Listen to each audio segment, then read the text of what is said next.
What's up, So, man? dude, Can you hear me all right? yeah, I can. Can you hear me? Yeah, you're good. Pretty wild news, huh? You see what happened in D.C.? It was crazy. Looks like two National Guard soldiers got killed. Yeah, man. Insane. It's wild times. Uh, Can you imagine on home soil, here at home, gunned down in uniform? that's wild. What I really want to know is, what were they told they can and can't do? You know, did they have guns to protect themselves? Did they have ammo? What's the deal? Like, were they told, Yeah, you can use a flashlight and that's it? You know what I mean? yeah. What are the rules of engagement? Exactly. Yeah. I mean, honestly, like whenever we have guys here at home, like who carries the blame if something goes wrong? The soldier? Yep. Is he afraid to do his job? You know what I mean? Oh yeah. But I'll say, I mean, a big thing that jumped at me from what just happened today is this: is you think about those six members of Congress. I think there's some congressmen, U.S. senators who called for soldiers to disobey command. Right? It's been in the news. I think the last two Yeah. days, last 2 or 3 days. But here's the problem: one of the senators, is it Slotkin or something? She said, she's like, I'm afraid that these soldiers might turn them. I mean, when we'll bring in this divisive rhetoric, right? And putting fear as if these National Guard guys, you know, might turn their guns on American citizens, it's helping what happened today, right? Because you're putting fear into people like these National Guard men are dangerous and violent, right? And these are you and I serve, right? It could be Yeah. one of us. It could be my brother who's in the National Guard. It could be a bunch of my friends who serve, right? They're good people. They love this country. They're one of us. And when you go put this fear into the American people, this is what happens, right? And this guy who shot them, I don't know much about him yet, right? But like these people watching the media, they'll bring in this divisive rhetoric, right? Divide, fear, and then people act on it, right? And they could be mentally ill, but you're feeding them this information, right? Which is not good. And then this happens, and now you have two soldiers who are dead. From what I heard, they were confirmed dead. And then it's like, Yeah. I mean, it's just wrong. Again, this political rhetoric and divide needs to stop. Good people are dying. Good people are getting killed. And I mean, you think about this after Charlie Kirk getting politically assassinated.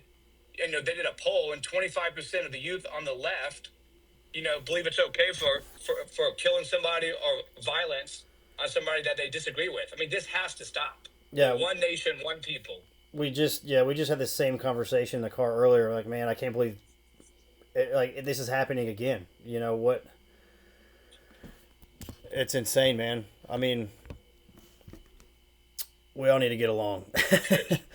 but Oh yeah, and as you and I talked about it, I mean, us serving in uniform, it's like we fight for America, and it's like we've got to stop this political divide and political rhetoric and this divisiveness. I mean, it's just wrong. yeah, I mean, at what point does someone come to the decision that a National Guardsman, a guy who he's probably a welder by day, and then he gets called up to do his duty as a guardsman and goes to protect the White House. Probably a somewhat honorable feeling to have, right? Regardless of who's in there, Yeah, exactly. and to get murdered. You know, I'm sure there's a lot of unanswered things right now. It's pretty early on, but what kind of person does that? You know, it's It's crazy, just man. sad. And I think what's sad is this whole thing of being so mad at President Trump for calling up the National Guard in some of these cities and bringing peace, right? I mean, it's out of hand, some of these cities, with gang violence and all this going on. Yeah, And I think it's this problem of it. It's turned into this thing of on the left, and I'm sorry, I mean, right now it's specifically come from them in a big way, but pushing back, going, "Oh, he's not following the Constitution," all that. Judges have weighed in. I mean, he's following the law. He's allowed to use them in unrest and all that in these situations. He's protecting people. He's bringing peace. Stopping murders from happening, right, and killing. So, I mean, again, I think what's happening is that these politicians, they're wanting to get these headline grabs. They're using it for divide. They're using it for their own reelection. They're using it to fundraise. And now you have two guys who are dead, two soldiers, violently and killed. It's just wrong. Yeah, I'm getting text messages about this right now from my buddies. Hey, are you okay? What are you doing? Like, yeah, I'm at home. Yeah, I mean, yeah. The thing is, like, people don't realize that what power they have in influencing, either mentally ill or extreme people, to do things like this. Because who's the victim, right? Two Yeah. dudes just doing their job. The Yeah, innocent, yeah. They have no, families. They probably have kids. They have loved ones. And then now, because of this, and I think a big thing is people want to get headlines. I'm not thinking before they talk. Words have power that comes with it, and for good or bad. And I think more people are now worried more about their social media and likes and getting noticed and going viral. And it's like, is it worth it? I mean, I don't think it's worth it.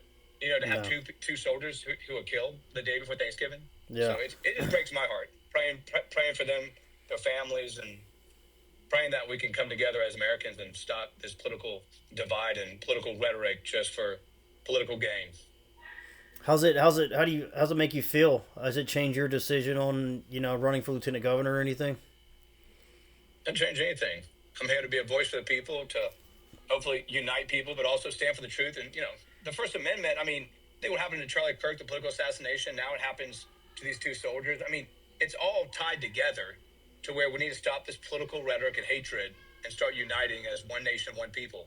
But no, it doesn't stop me on this run for lieutenant governor, speaking my mind, speaking truth, but also, having compassion and trying to, bring people together. But no, it doesn't stop me. I'm a fighter and I got a backbone. Yeah, we all know that, brother. All right, well, man, I just wanted to give you a call, check in with you, see how you're doing, and so we thought about what happened today, but we'll keep our Definitely, brother. And appreciate you bringing me on the podcast today. Loved it. yeah, It was awesome. yeah, first of many, hopefully. Hey, be safe, man. All right, you call if you need anything.